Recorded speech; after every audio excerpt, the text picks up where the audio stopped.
Alright, so here is an audit session that I got to by going to About on the menu, and then Sample Audit Session. You can see I'm sitting in my car, so I'm going to blur that out kind of. And we see some games here. So if we go to, for example, Art Society, we see that underneath here in the select version we have the different versions that BGG knows about, with the photos, the names, and the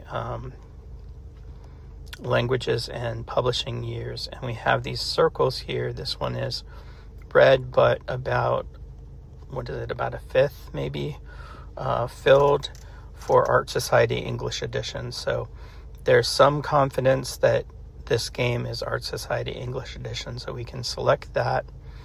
If we're sure that if that's what we scanned, Art Society English Edition from 2023, we can click on this thumbs up, and that will human verify that that is the correct version that goes along with this UPC, and update the underlying database. Now, if we go back by clicking on ShelfScan, again, I'm going to make it so you can't see my messy car. And then we go to a game like Bonsai. Well, Bonsai has been verified before, and perhaps there's only one English edition, that sort of thing. So you can see that the game here at the bottom is listed as Bonsai. We have a high probability or confidence circle for the game, and then also for the version here at the second.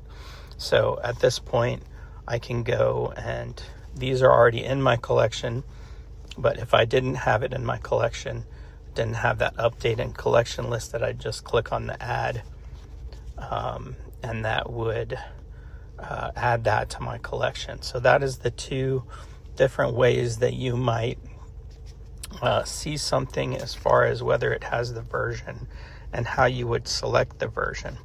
And that's while scanning. Now, if you are working with your collection, you go into your collection, and let's say this, I think this 10 Days in Africa doesn't have a version.